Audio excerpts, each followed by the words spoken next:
Hello everyone, and welcome. Tonight, let us slow things down and step gently into another time.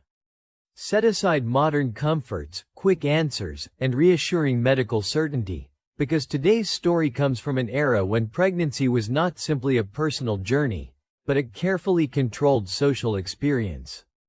We are traveling back to 1950s America, a period often remembered through polished advertisements, smiling housewives, and tidy suburban homes. Beneath that calm surface, however, pregnancy was shaped by outdated medical knowledge, rigid expectations, and a system that left women with very little say over their own bodies. This is not just a story about medicine. It is a story about power, silence, and what it meant to become a mother in a world that valued obedience more than understanding. In the 1950s, pregnancy existed within a strict framework designed largely by men, enforced by social pressure, and supported by a medical culture that discouraged questions. Women were expected to follow instructions, trust authority, and remain cheerful regardless of discomfort or fear. The idea that an expectant mother might want detailed explanations, emotional support, or choices was often treated as unnecessary, or even inappropriate. Pregnancy was viewed less as an individual experience and more as a duty, something to be managed quietly and efficiently for the sake of family and society. Medical knowledge at the time was limited, but confidence was not. Doctors spoke with certainty even when science had not yet caught up, and their word was rarely challenged. Appointments were brief, formal, and one-sided. A woman's role was to listen, nod, and comply. Questions were often brushed aside with reassurance rather than explanation. If a woman expressed worry or confusion, it was frequently labeled as nerves, a catch-all term that dismissed emotional concerns without addressing them. In this environment, trust was expected, but transparency was not offered. Social expectations reinforced this imbalance. The ideal pregnant woman of the 1950s was calm, grateful, and discreet. She did not complain. She did not seek attention. She did not ask for special treatment, even as her body changed and her daily life became more difficult. Discomfort was framed as character building, and endurance was praised as a virtue. If pregnancy was hard, that was simply part of being a good woman. Strength, in this context, meant silence. Information was tightly controlled, and much of it never reached the women who needed it most. Medical records were not shared openly. Test results were explained briefly, if at all. Decisions were made behind closed doors and presented as final. A woman might sense that something was happening inside her body, yet have no clear understanding of what it was or why. The gap between experience and explanation created a quiet anxiety that many carried alone. Pregnancy advice was shaped as much by tradition as by science. Generations of habits, beliefs, and assumptions were passed down without question. Some guidance was harmless, some misguided, and some deeply flawed, but all of it carried authority simply because it came from a doctor, an elder, or a book written by someone in a position of respect. The expectation was not that advice should make sense, but that it should be followed. At the same time, society placed enormous symbolic weight on motherhood. Pregnancy was framed as a woman's highest purpose, her most important contribution. This made it difficult to express fear or doubt without feeling ungrateful. How could one complain about something so celebrated? This contradiction left many women feeling isolated, trapped between public praise and private uncertainty. The more motherhood was idealized, the harder it became to speak honestly about its challenges. Privacy was also limited.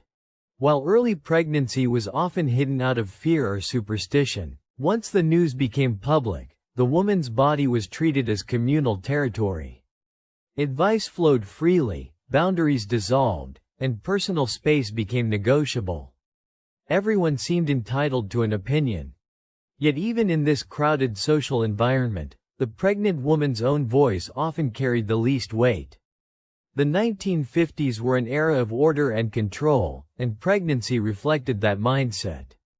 Bodies were measured, behavior was monitored, and outcomes were expected to follow a predictable script.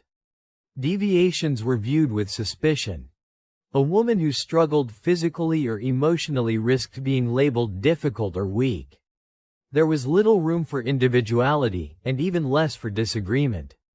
Looking back, it is easy to focus on the extremes and forget the quieter moments. Many women navigated this system with resilience, humor, and quiet strength. They found comfort in small routines, private thoughts, and shared understanding with others in the same situation. But resilience should not be mistaken for consent. Endurance does not mean approval. The fact that women survived this experience does not mean it served them well. What stands out most is how little control women had over a process happening entirely within their own bodies.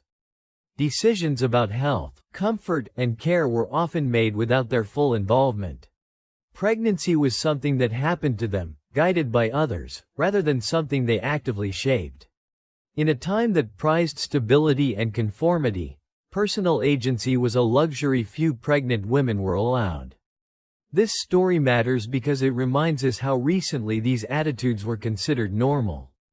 The systems that limited women's voices were not ancient history, but lived experience for millions. Understanding this past helps explain why modern conversations about bodily autonomy, informed consent, and patient-centered care matter so deeply. They did not appear out of nowhere. They grew from decades of silence. As we move forward in this story, remember that the 1950s version of pregnancy was not defined by cruelty alone, but by certainty without curiosity. It was a world convinced it already had all the answers. And in that certainty, many women were left unheard. Tonight, as we continue, we listen instead. Before we continue, let us pause and clearly mark where we are in the story.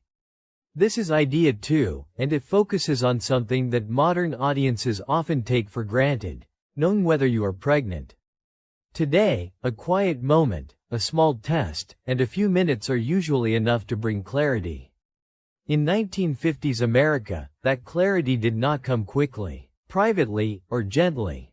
Instead, pregnancy confirmation was slow, indirect, and emotionally exhausting, setting the tone for an experience shaped by waiting, uncertainty, and a loss of personal control. In the early 1950s, a missed period was not immediately followed by a simple answer. Home testing did not exist. There were no discrete options available in pharmacies, no instant results, and no sense of privacy. If a woman suspected she might be pregnant, she entered a period of uncertainty that could last weeks or even months. During this time, she was expected to behave carefully, quietly, and correctly, without knowing for sure what was happening inside her body. The most widely known medical method for confirming pregnancy at the time was the so-called rabbit test. Despite its familiar name, this process was neither simple nor reassuring. It required a visit to a doctor, who would send a sample to a laboratory. There, animals were used to detect hormonal changes associated with pregnancy. The woman herself never saw the process, never understood the details, and had no involvement beyond waiting for the verdict.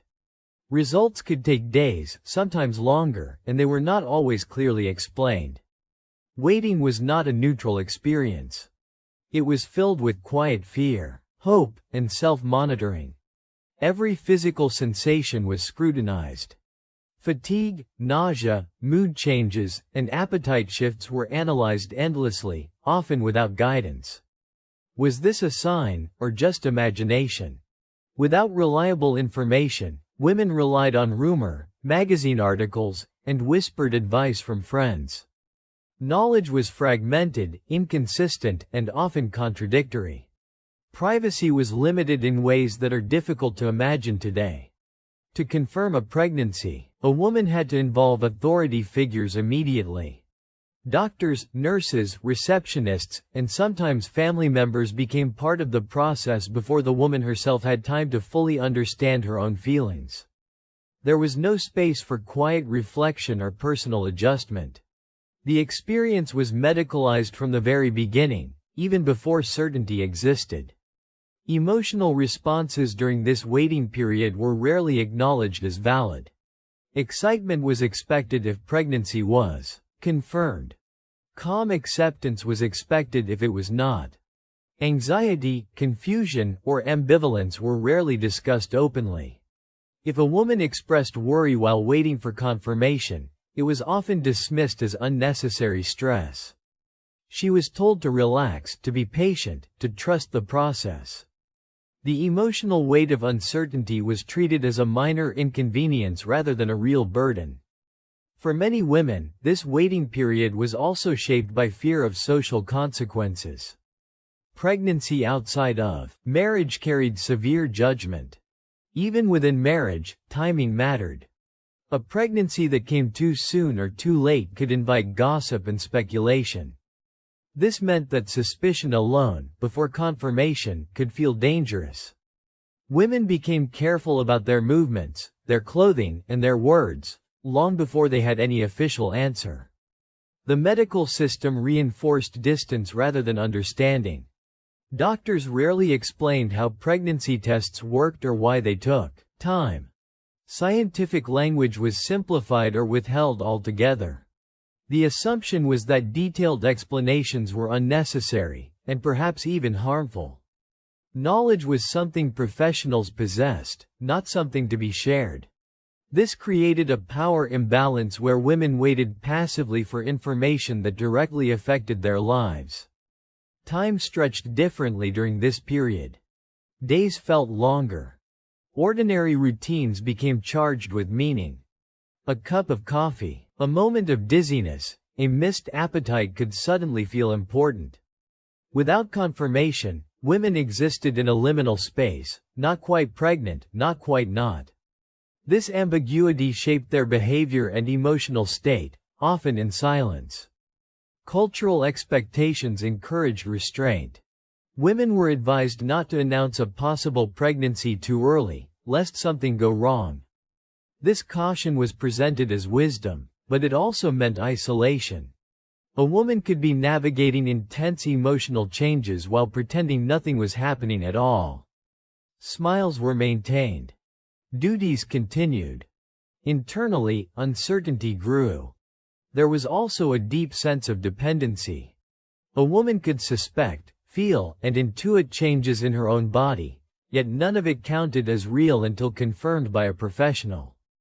Personal experience was considered unreliable. Authority came from outside, not within. This taught women, subtly but persistently, to distrust their own perceptions and defer to external judgment. When results finally arrived, they were often delivered without ceremony. A brief statement, a nod, perhaps a few instructions. Rarely was there space for emotional processing. Whether the news brought joy, fear, or something more complicated, the system moved quickly to the next step. The waiting ended, but autonomy did not begin. Looking back, this method of pregnancy confirmation reflects the broader values of the era.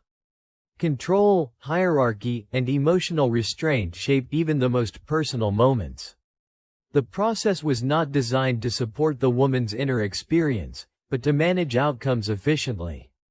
The cost of this efficiency was emotional clarity and personal agency. This matters because the beginning of pregnancy sets the tone for everything that follows. Starting the journey with uncertainty, silence, and dependence taught women early on that their role was to wait, comply, and adjust. The body belonged to medicine. The timeline belonged to authority. The emotional experience belonged to no one at all. As we move forward, keep this waiting period in mind. It explains why so many women entered pregnancy already feeling small, cautious, and unheard. Before advice, before rules, before expectations, there was waiting. And in that waiting, a quiet lesson was learned. Answers would come from others, not from within. As we move forward, this is idea 3, and it takes us deeper into the power structure that defined pregnancy in 1950s America. By the time a pregnancy was confirmed, a woman had already learned an important lesson. Her body might be her own, but authority over it was not. From this point onward, medical professionals held near total control, and questioning that control was quietly discouraged. Pregnancy was not treated as a shared conversation between patient and doctor, but as a process overseen by unquestioned expertise, where obedience was seen as responsibility and silence as good behavior. In the 1950s, doctors occupied a position of immense social respect. Their white coats symbolized certainty, intelligence, and moral authority. Medical decisions were rarely explained in detail because explanation itself was seen as unnecessary. The prevailing belief was simple: doctors knew best, and patients were better off not knowing too much. This attitude shaped every prenatal visit, every instruction, and every interaction a pregnant woman experienced. Appointments were brief and formal. A woman would enter the office, answer a few questions, undergo an examination, and receive instructions. These instructions were often delivered quickly, sometimes without eye contact, and rarely with context. There was little room for discussion. Questions, when asked, were often met with vague reassurances rather than clear answers. "Everything looks fine" became a standard phrase, even when women felt that something did not feel right. The imbalance of power was reinforced by language. Medical terminology was simplified, to the point of obscurity, or avoided altogether. Instead of being told what was happening and why, women were told what to do. Eat this. Avoid that. Rest more. Worry less. The logic behind these rules remained hidden. Knowledge stayed with the professional, while compliance was expected from the patient. Emotional concerns were especially easy to dismiss. Pregnancy brought physical discomfort, hormonal changes, and deep emotional shifts, but these experiences were rarely treated as meaningful information. If a woman expressed fear, sadness, or confusion, it was often labeled as nerves. This word carried weight. It suggested that the problem was not external or medical, but internal and emotional, and therefore less serious. Once something was called nerves, it no longer required investigation. This dismissal had consequences. Women learned quickly which topics were acceptable and which were not. Physical symptoms that fit known patterns were allowed. Emotional discomfort, intuition, or persistent unease were not. Over time, many women stopped mentioning concerns altogether. Silence became a survival strategy. Speaking up risked being labeled difficult, dramatic, or uncooperative. Trust, in this system, was one-directional. Women were told to trust their doctors completely, but doctors were not expected to trust women's descriptions of their own bodies. A woman might say, something felt wrong, but if tests appeared normal, her experience was discounted. Personal perception was treated as unreliable, especially when filtered through the assumption that women were emotionally fragile during pregnancy. The structure of medical care left little room for choice. Decisions about tests, treatments, and restrictions were presented as facts rather than options. Consent was assumed, not discussed. A woman might not even know what procedures were being performed or why. This lack of transparency was not considered unethical at the time. It was considered efficient. Cultural norms supported this arrangement. Questioning a doctor could be interpreted as questioning science itself. For women, especially, assertiveness in medical settings was often viewed negatively. A polite, agreeable demeanor was rewarded with praise and reassurance. A curious or skeptical attitude could result in subtle disapproval. Over time, this shaped behavior. Women learned to listen more than they spoke. The expectation of obedience extended beyond the clinic. Family members often reinforced medical authority, encouraging women to follow instructions without hesitation. Husbands, in particular, were frequently included in conversations about medical decisions, sometimes more directly than the pregnant woman herself. This further weakened her sense of ownership over her experience.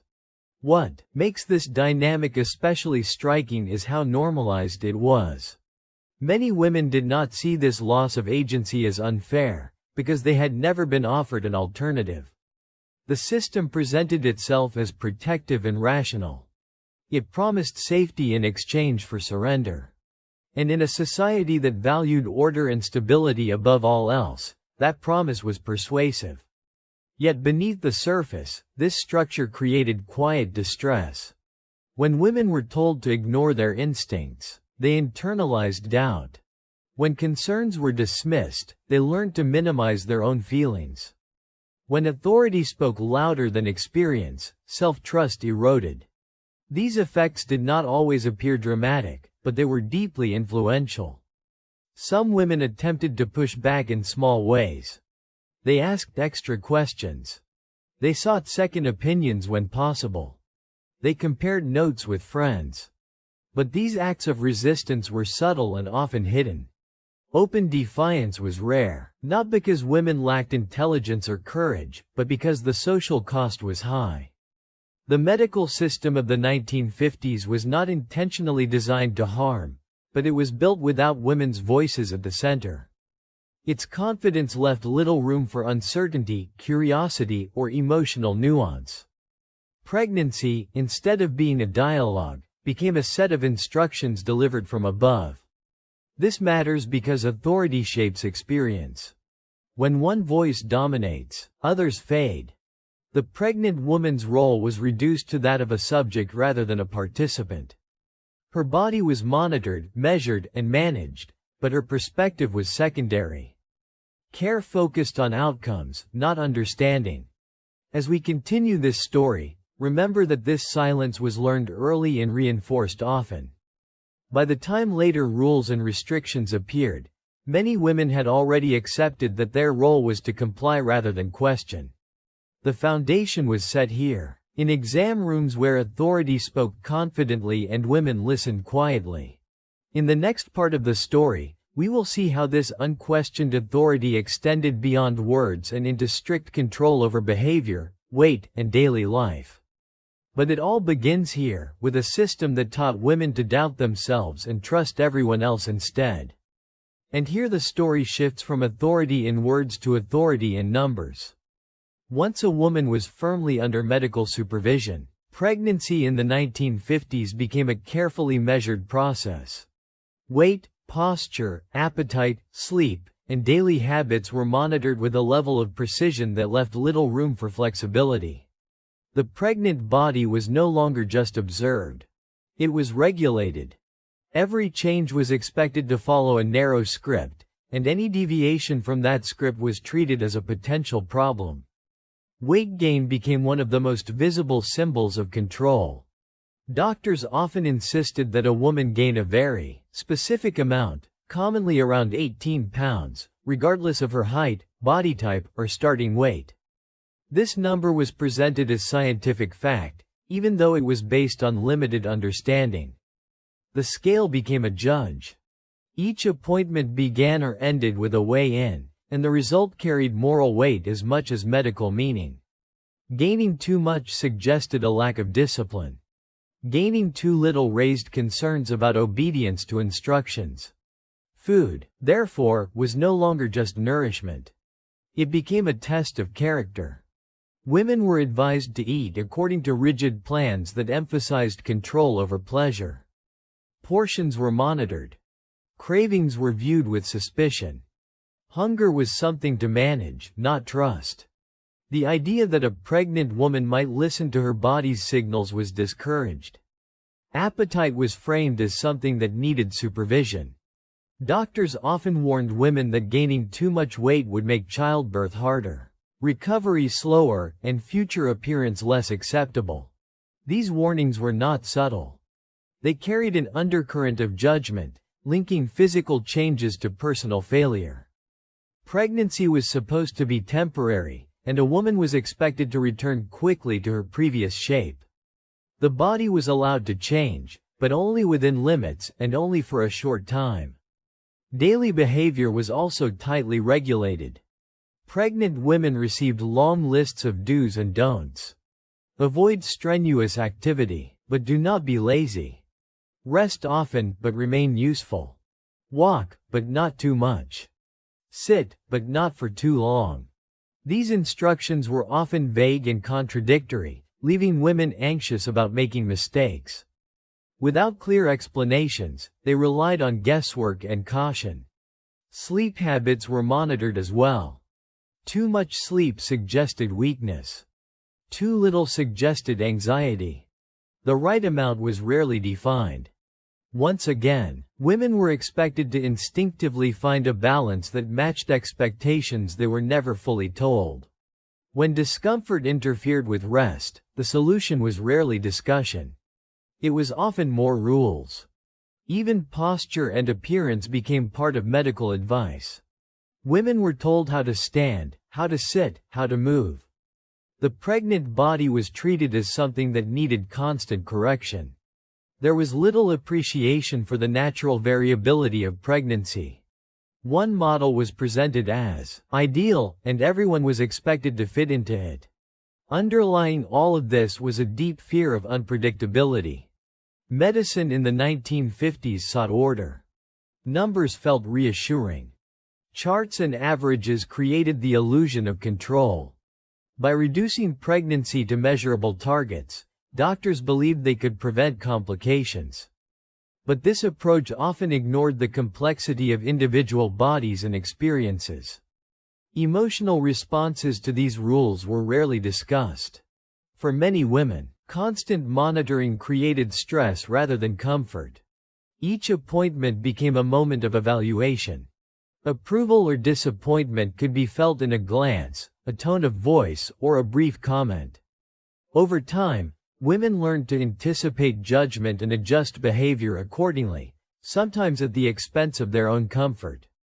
Social pressure reinforced medical rules. Friends, family members, and even strangers felt entitled to comment on a pregnant woman's size. "You are too big," or "you are hardly showing" were common remarks, framed as concern but rooted in expectation. The public eye became another scale, another measuring tool. What made this system especially powerful was how normal it felt. Control was framed as care. Restriction was framed as responsibility. Obedience was framed as love for the unborn child. Questioning the rules could feel selfish, even dangerous. Many women followed instructions not because they felt right, but because disobedience carried emotional guilt. There was little acknowledgement that bodies respond differently to pregnancy. Variations were seen as problems to correct rather than natural differences to respect. This created a quiet sense of failure for women whose experiences did not match the prescribed ideal. Instead of adapting care to the individual, individuals were expected to adapt themselves to the rules. Looking back, these strict measurements reveal more about the culture than the body. They reflect a society uncomfortable with change, especially visible change in women. Pregnancy challenged ideals of neatness, productivity, and control. Rather than embracing that challenge, the system attempted to contain it. This obsession with control did not necessarily make pregnancy safer, but it made it more manageable for institutions. It simplified complexity. It reduced uncertainty. And it placed responsibility squarely on the woman's shoulders. If something went wrong, she could always be told she had not followed the rules closely enough. As we continue, keep in mind how these numbers and restrictions shaped daily life. Pregnancy became a performance, where success was measured by compliance rather than well-being. In the next part of the story, we will see how even habits like smoking were absorbed into this logic of control, revealing just how flawed and contradictory medical certainty could be. And here we encounter one of the clearest contradictions of pregnancy care in 1950s America. While women were placed under strict control for weight, posture, and daily habits, smoking was not only tolerated but often encouraged. What we now recognize as harmful was, at the time, framed as sensible, modern advice. This practice exposes how limited medical understanding, combined with a desire for control and convenience, shaped guidance that prioritized appearance and obedience over long-term well-being. In the 1950s, cigarettes were deeply woven into everyday life. They appeared in advertisements, films, magazines, and even medical journals. Smoking was associated with sophistication, stress relief, and emotional balance. For pregnant women, it was often presented as a practical solution to two major concerns: appetite and anxiety. Doctors believed that smoking could help women avoid gaining too much weight and remain calm during pregnancy. Weight control remained a central obsession, and cigarettes fit neatly into that goal. If a woman complained of constant hunger or cravings, smoking was sometimes suggested as a way to dull appetite.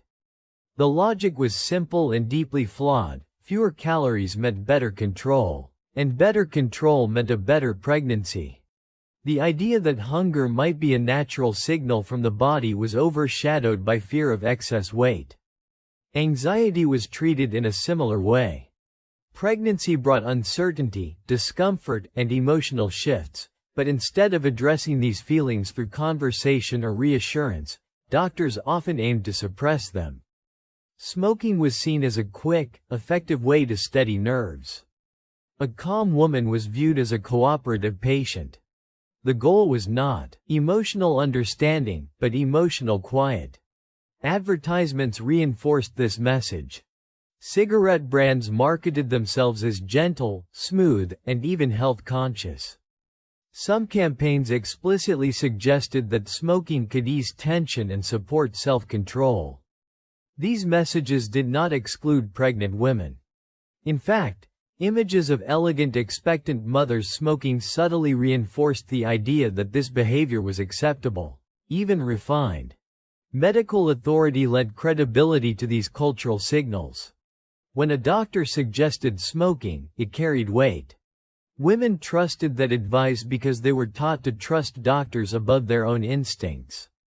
If something felt wrong, that discomfort was often overridden by reassurance that it was normal, or that the doctor knew best. Once again, personal intuition took a backseat to external authority. The contradiction was striking. On one hand, women were warned not to lift heavy objects, not to walk too far, not to eat too much. On the other hand, they were encouraged to inhale substances whose effects were not fully understood. The body was treated as fragile in some respects and strangely resilient in others. These inconsistencies rarely prompted reflection. Confidence filled the gaps where knowledge was missing. Social norms also played a role. Smoking was a shared activity, a way to connect, relax, and signal normalcy. For pregnant women, continuing to smoke allowed them to feel less isolated and less visibly different. It offered a sense of continuity in a time of change. Giving it up might have felt like another restriction in a life already full of them. The long-term effects of smoking during pregnancy were not yet widely acknowledged. Research existed, but it had not reached public awareness or altered everyday medical practice. The absence of immediate, visible consequences made it easy to dismiss concerns. If babies were born and appeared healthy, the advice was considered justified. The lack of short-term alarm reinforced confidence in long-term safety. What is especially important to note is how smoking fit into the broader theme of control. It was not encouraged for pleasure, but for management. Manage weight. Manage nerves. Manage behavior. The pregnant woman's role was to remain contained, composed, and predictable. Smoking became another tool to achieve that state, even as it contradicted the idea of protection. Women who questioned this advice were rare, not because doubts did not exist, but because questioning felt risky. To refuse a doctor's suggestion was to challenge authority. In a culture that prized compliance, refusal could be interpreted as irresponsibility. Many women chose to follow instructions quietly, even when uncertainty lingered. Looking back, smoking during pregnancy stands as a symbol of misplaced confidence. It shows how medical advice can reflect cultural priorities more than scientific understanding. Calm appearances mattered. Controlled bodies mattered. Emotional silence mattered. What was happening internally, unseen and long-term, mattered less. This part of the story reminds us that certainty does not equal correctness. The advice of the 1950s was delivered with confidence, but that confidence often masked gaps in knowledge. For pregnant women, the result was a care system that appeared calm and orderly, while quietly exposing them to risks they did not fully understand.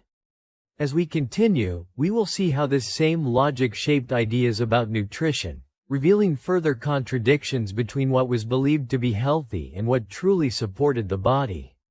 And it takes us into the kitchen, where pregnancy in the 1950s was shaped just as much by belief and fear as by science. Food, like weight and behavior, became something to control rather than trust. Nutrition advice during this era was rigid, confusing, and often disconnected from what we now understand about health.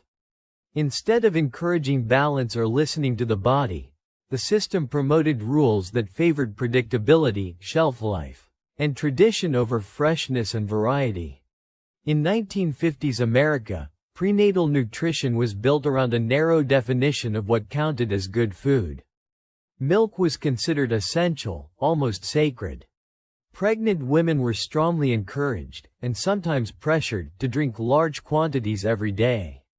It was presented as the foundation of strength, bone health, and proper development. Questioning this advice was uncommon. If milk caused discomfort or nausea, the solution was rarely to adjust the diet, but to insist that the body adapt. Red meat held a similar status. It was associated with strength, vitality, and proper nourishment. Doctors often emphasized meat consumption as a way to ensure energy and resilience. Organ meats, such as liver, were also recommended, despite their strong taste and texture, which many women found difficult to tolerate during pregnancy. Preference did not matter.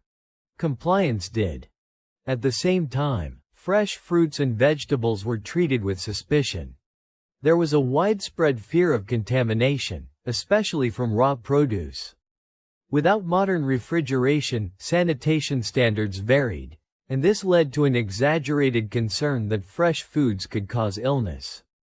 As a result, many women were advised to limit or avoid uncooked fruits and vegetables altogether.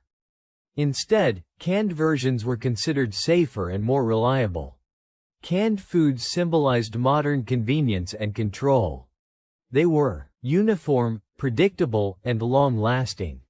Nutrition advice often favored what could be measured and standardized over what was fresh and seasonal. Gelatin dishes, canned vegetables, processed cereals, and fortified products were praised as modern solutions to nutritional needs.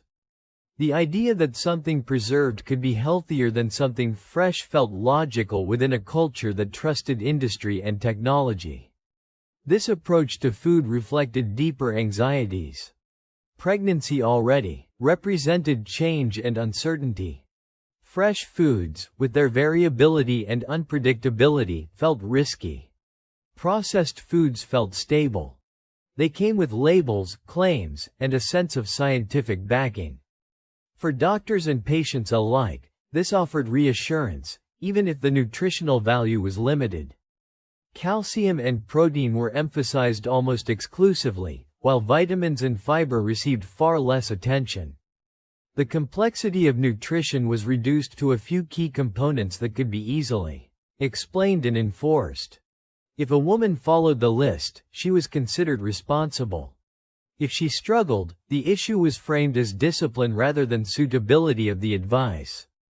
Meals became another source of pressure. Eating was no longer intuitive.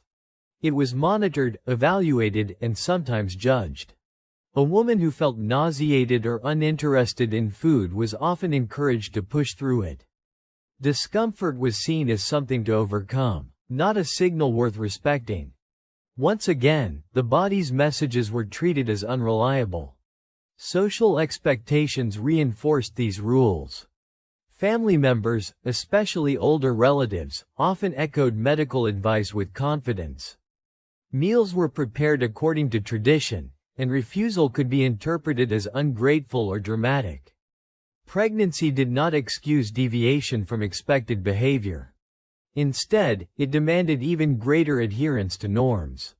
Food also carried moral meaning. A good pregnant woman ate what she was told, when she was told, and how she was told. Enjoyment was secondary. Cravings were often dismissed as indulgent or childish. The idea that pregnancy might change taste, appetite, or tolerance was acknowledged, but rarely accommodated. What makes this nutritional approach especially striking is how it aligned with broader cultural values. The 1950s celebrated uniformity, convenience, and trust in modern systems. Canned foods, fortified products, and structured meal plans fit that vision perfectly. Freshness, variety, and intuition did not. The lack of personalized guidance left many women confused. They followed rules even when they felt unwell, believing discomfort was part of responsibility. When fatigue or digestive issues appeared, they were rarely connected to diet. Instead, they were attributed to pregnancy itself, reinforcing the idea that the rules were correct and the body was the problem. Looking back, prenatal nutrition advice of the 1950s reveals how fear and control shape even the most basic daily acts.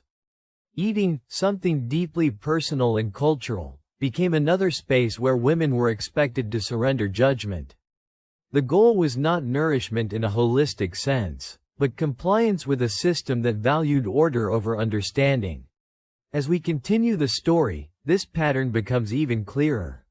When emotional strain increased, it was rarely addressed through support or conversation. Instead, it was managed with silence or medication.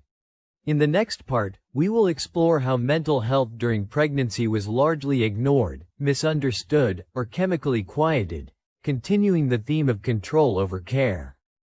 And here the story turns inward, toward thoughts and feelings that were rarely given space. While the physical aspects of pregnancy in 1950s America were closely monitored, emotional well-being was largely overlooked. Worry, fear, sadness, and uncertainty were not treated as meaningful experiences that deserved attention. Instead, they were minimized, mislabeled, or quietly suppressed in the name of calm, order, and appearance. Pregnancy brought intense emotional change, but there was little language to describe it. Women were expected to feel grateful and content, especially if their circumstances fit social ideals. If they did not, something was assumed to be wrong with them, not with the expectations placed upon them. Emotional discomfort was not seen as a natural response to change, but as a weakness to be corrected. Doctors rarely asked how a woman felt emotionally. Appointments focused on measurements, symptoms, and rules. Inner experiences were invisible, and therefore unimportant. If a woman mentioned feeling anxious, overwhelmed, or frightened, these feelings were often brushed aside with reassurance rather than explored.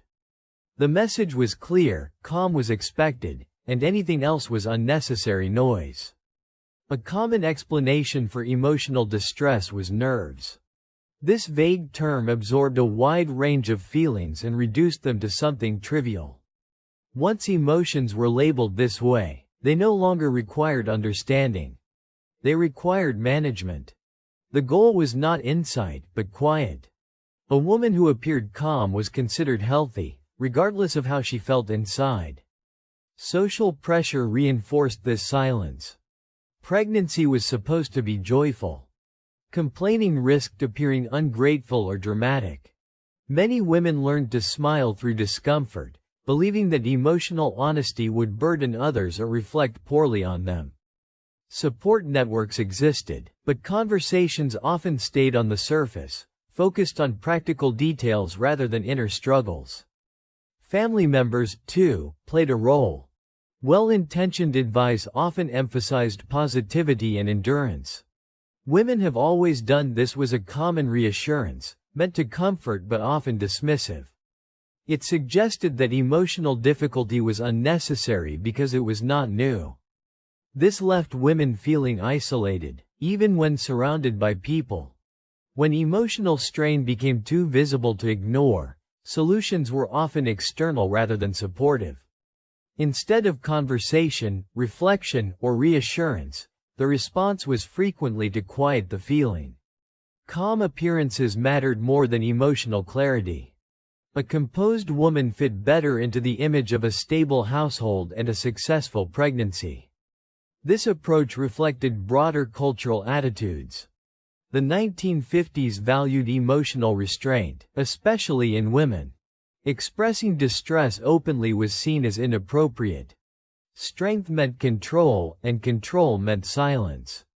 Pregnancy did not soften these expectations. If anything, it intensified them.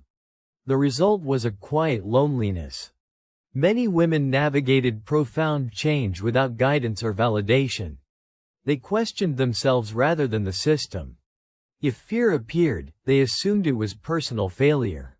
Without language or support, emotions became something to endure privately. Looking back, the neglect of emotional well-being during pregnancy reveals how incomplete care truly was. The body was monitored, but the mind was ignored. Experience was reduced to outcomes. Yet emotional health shapes memory, confidence, and identity. By overlooking it, the system missed a crucial part of what pregnancy meant. As we move forward, we will see how this emotional silence fit neatly into a broader pattern. When feelings became inconvenient, they were not explored. They were muted.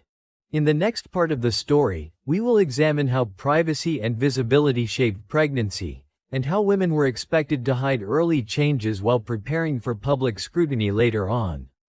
And it explores a crucial tension in 1950s pregnancies: the constant expectation to hide early changes while performing perfection in public. Women were often caught between two conflicting demands. At home, emotional and physical changes were real and unavoidable. In public, however, every sign of imperfection had to be carefully managed. This dual expectation created a quiet, relentless pressure that few outside could fully understand. Pregnancy was paradoxical in its visibility. Early on, when the body was changing in subtle but significant ways, women were expected to keep the news private. Announcing too soon risked gossip, judgment, or unwelcome advice. Hiding symptoms, morning sickness, fatigue, mood swings was considered part of good sense, part of maintaining dignity. Social norms dictated discretion, even if it meant suppressing basic human needs. As the pregnancy progressed, the emphasis shifted. Women were encouraged to display calm, happiness, and control. Public appearances demanded a polished image, well-dressed, composed, and smiling. Any sign of struggle, an exhausted face, an uneven gait, or visible discomfort was considered a failure to uphold social standards. The expectation was clear: women should make pregnancy look easy, effortless, and beautiful. This pressure extended to interactions with healthcare providers. Doctors measured, monitored, and advised, but often without acknowledging the burden of constant concealment. Women learned to report only what seemed socially acceptable. Pain and discomfort were downplayed, fears were minimized, and small concerns were often left unspoken. Compliance was rewarded. Honesty sometimes risked embarrassment or rebuke. Even home life reflected this performative expectation. Housewives navigated a delicate balance, caring for their families, maintaining the household, and protecting their own privacy while projecting confidence. The emotional and physical labor of concealment added layers of stress, subtly eroding well-being. The narrative of seamless motherhood was constructed not from reality, but from what could be hidden, managed, or ignored. Fashion and culture reinforced these pressures. Corsets, high-waisted dresses, and carefully chosen fabrics were designed to shape and conceal the body. Advertisements and magazines showcased idealized pregnant figures, serene and flawless, rarely showing the fatigue or discomfort that was normal. Women internalized these images, often comparing themselves unfavorably to an unattainable standard. Friendships and social circles played a role, too. While women sought camaraderie, they often felt obliged to maintain appearances, to smile through discomfort, and to avoid burdening others with struggles. Shared experiences of early pregnancy were sometimes whispered, but vulnerability had limits.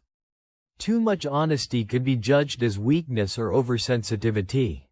The emotional consequences of this pressure were profound. Concealment demanded energy, attention, and discipline. It transformed private experiences into a kind of performance art, where the stakes were the woman's reputation, her family's perception, and her own sense of worth. Fatigue, nausea, and anxiety were not merely endured, they were disguised, rehearsed, and tucked away. Ultimately, the culture of concealment reflected deeper societal values. Women were tasked with maintaining appearances, managing discomfort, and adhering to ideals of decorum. The physical and emotional realities of pregnancy were secondary to the polished image that society demanded. The process was isolating, exhausting, and sometimes invisible even to the people closest to the mother. As we continue, we will explore how this expectation to perform seamlessly intersected with medical advice, societal norms, and personal coping strategies, shaping not only the experience of pregnancy but also the memories and identities women carried forward. This constant balancing act between reality and appearance left an indelible mark on the lives of countless women, revealing the cost of a culture obsessed with perfection. Focusing on how medical guidance influenced the daily lives of pregnant women in the 1950s and often reinforced societal pressures. During this period, doctors were seen as authorities whose recommendations shaped behavior, routines, and even perceptions of normalcy. The relationship between medical advice and pregnancy experience was complex. Guidance was given in the name of safety, but it often imposed expectations that aligned with cultural ideals rather than individual needs. Doctors commonly prescribed vitamins, tonics, and various medications intended to support the health of both mother and child. Prenatal care often emphasized prevention and monitoring, with an underlying assumption that a good pregnancy was one that followed medical rules precisely. However, the advice was sometimes rigid, leaving little room for personal discretion or acknowledgement of natural variability. Women were expected to comply, yet were rarely offered support for the emotional or practical challenges of adherence.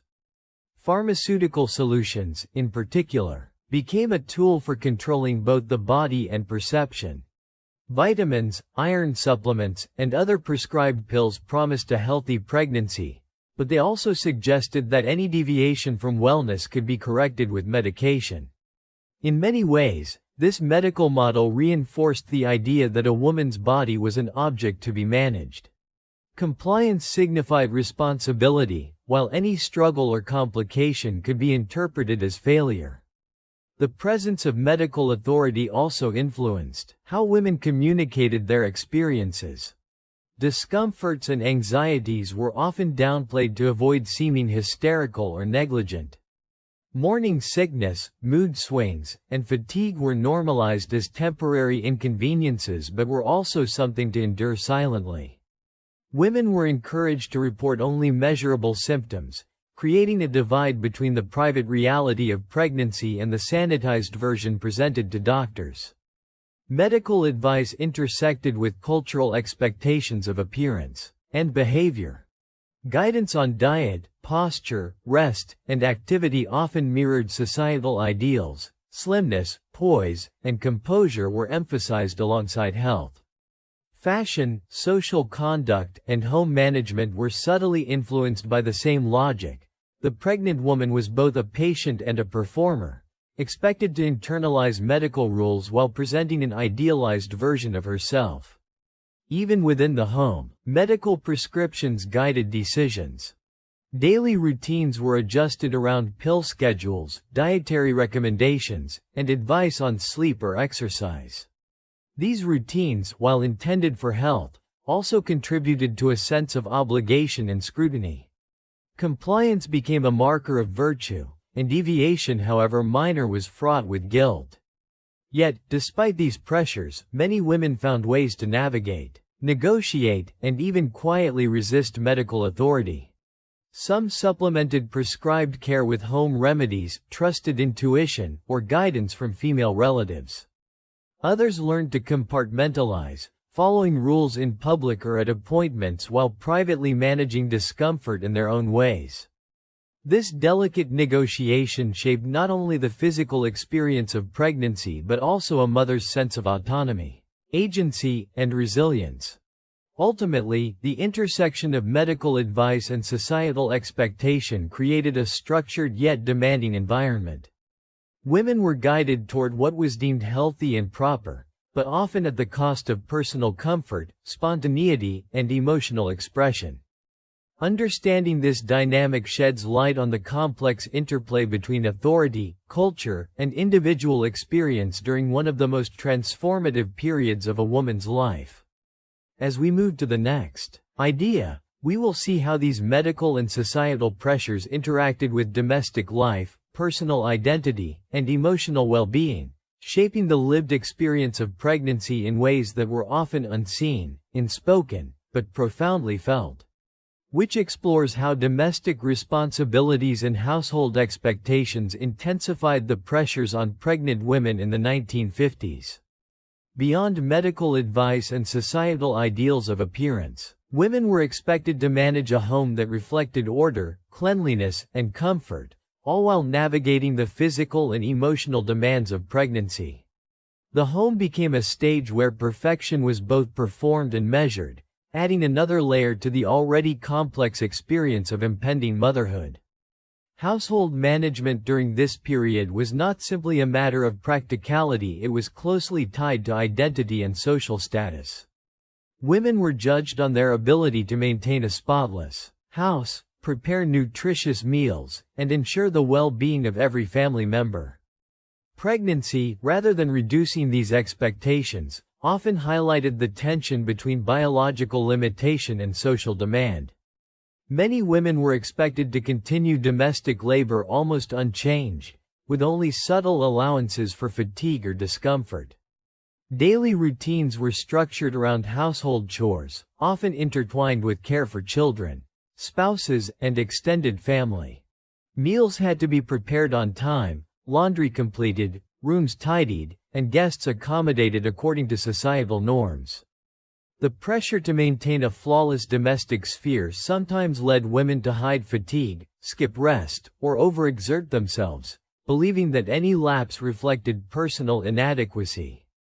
Pregnancy also brought additional expectations tied to preparation for the child.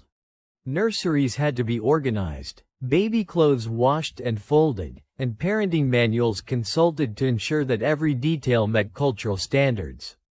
These tasks, though intended to welcome the child, added to a sense of relentless responsibility.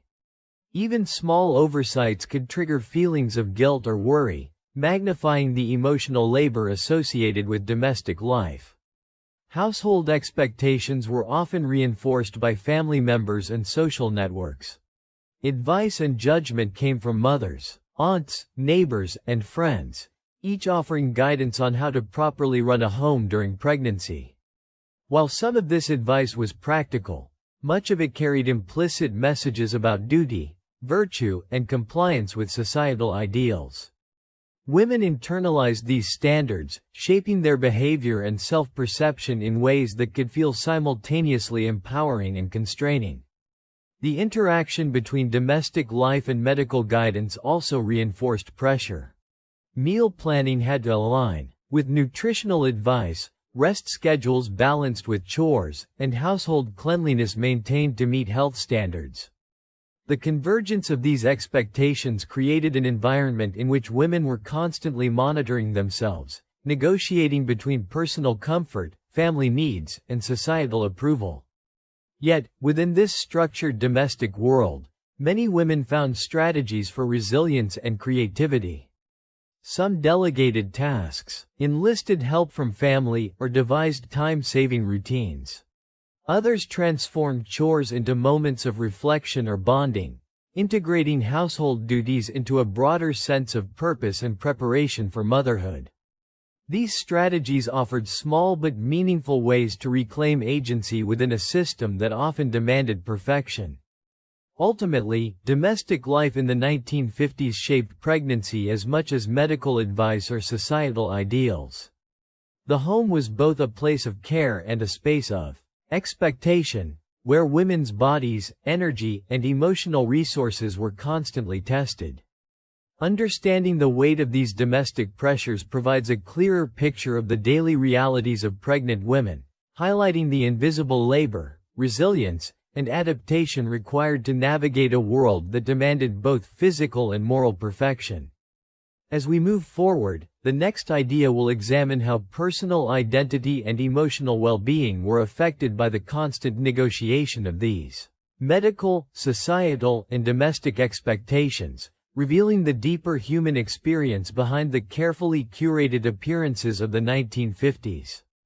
Which delves into how the constant negotiation of medical advice, societal ideals, and domestic expectations affected women's personal identity and emotional well-being during pregnancy in the 1950s.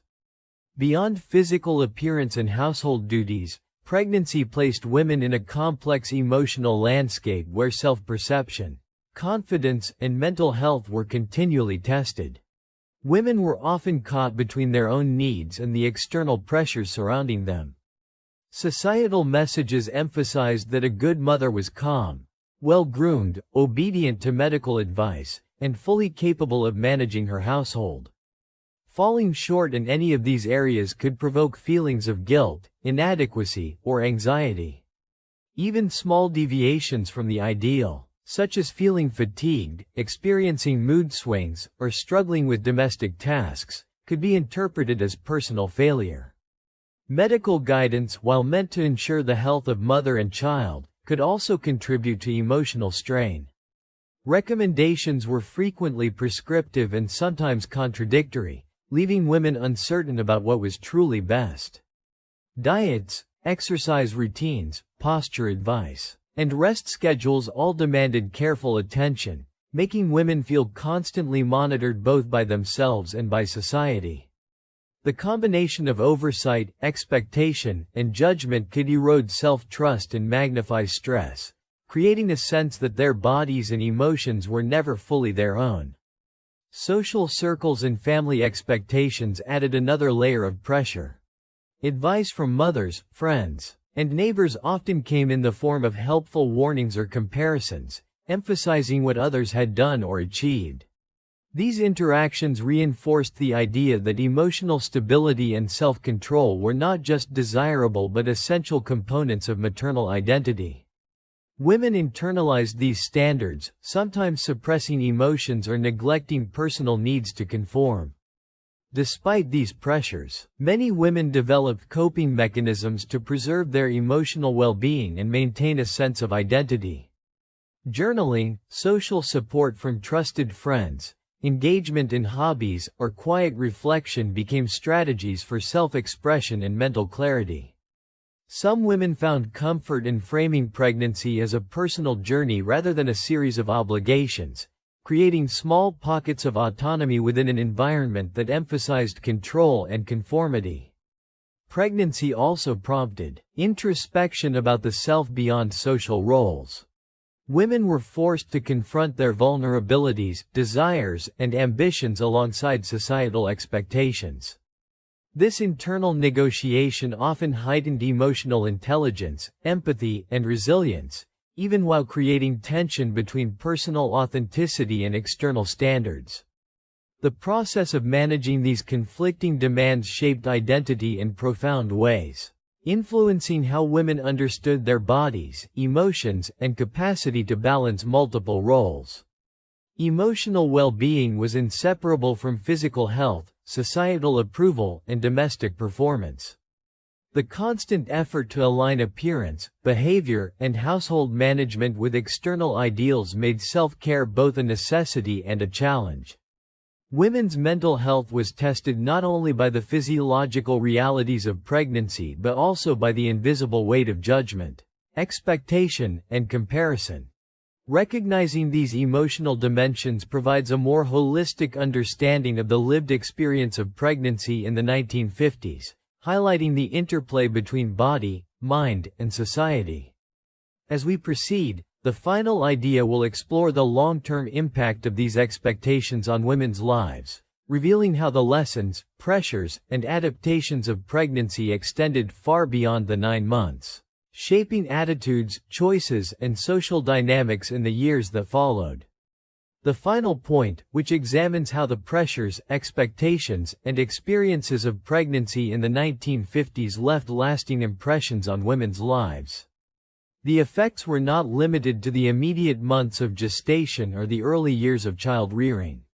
They shaped long-term attitudes toward health, self-perception, and social roles, leaving an enduring legacy that extended well into adulthood.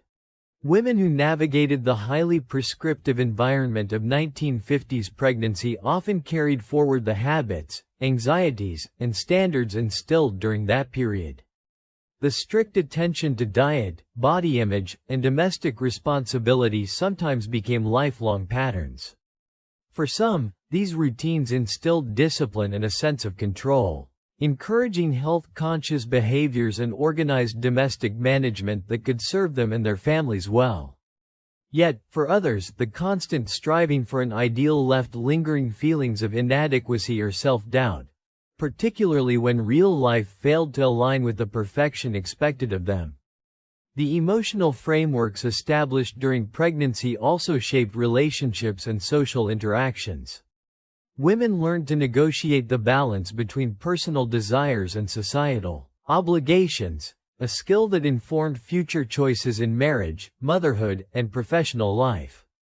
Some became adept at maintaining appearances while prioritizing family needs, while others experienced tension between internal identity and external expectation, occasionally resulting in stress, resentment, or suppressed ambitions. Motherhood itself was profoundly affected by these early experiences.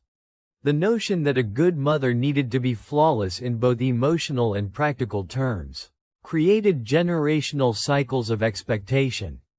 Daughters often observed and internalized the meticulous routines, emotional labor, and self-discipline of their mothers, perpetuating cultural ideals of maternal responsibility and domestic perfection. This cultural inheritance extended beyond home life, influencing social behavior, work habits, and personal aspirations. In some cases, the lessons of 1950s pregnancy sparked resilience, empathy, and adaptability. Women who managed to reconcile personal needs with societal pressures often developed strong problem-solving skills and emotional intelligence. They could navigate complex social environments, manage households efficiently, and support others emotionally while maintaining their own identity. These skills, though born from constraint, became assets in navigating life's challenges and opportunities. Yet the long-term psychological effects were not always positive. The pervasive emphasis on control, appearance, and adherence to prescriptive norms sometimes contributed to chronic stress, anxiety, or difficulty asserting personal boundaries. Women might continue to prioritize external validation over self-care, struggle with perfectionism, or feel guilt when failing to meet internalized standards. Awareness of these pressures provides a lens to understand broader societal attitudes toward women's roles, health, and autonomy. Ultimately, the pregnancy experience of the 1950s illustrates a complex interplay of cultural expectation, medical guidance, domestic labor, and personal identity. It shaped not only the immediate physical and emotional realities of women but also their long-term self-perception, relational dynamics, and generational influence. By examining these lasting effects, we gain a fuller appreciation of how societal ideals and medical advice intertwined to impact women's lives, far beyond the 9 months of gestation. Through these 12 ideas, we have journeyed from the intimate, day-to-day experiences of pregnant women in the 1950s to the broader cultural and long-term ramifications. This exploration reveals a world in which health, appearance, and domestic perfection were never purely personal matters, they were social imperatives with enduring influence, highlighting the resilience, complexity, and adaptability of the women who lived through them.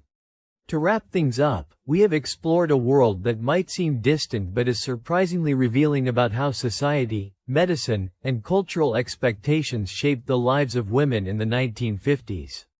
From strict medical advice and household rules to the pressures of maintaining appearances and balancing emotional labor, every detail of pregnancy was influenced by forces far beyond personal choice.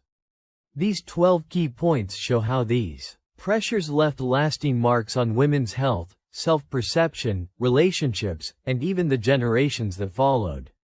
By looking closely at these experiences, we can better understand not just the past, but how cultural ideals continue to influence expectations around pregnancy, motherhood, and womanhood today. It is a reminder of both the resilience of these women and the importance of questioning rigid societal norms. Thank you so much for joining me on this journey into the intimate and fascinating world of 1950s pregnancy. I hope you found it as eye-opening as I did. Do not forget to like, share, and subscribe if you want more stories that uncover the hidden layers of history. Until next time, take care and keep exploring the past to understand the present.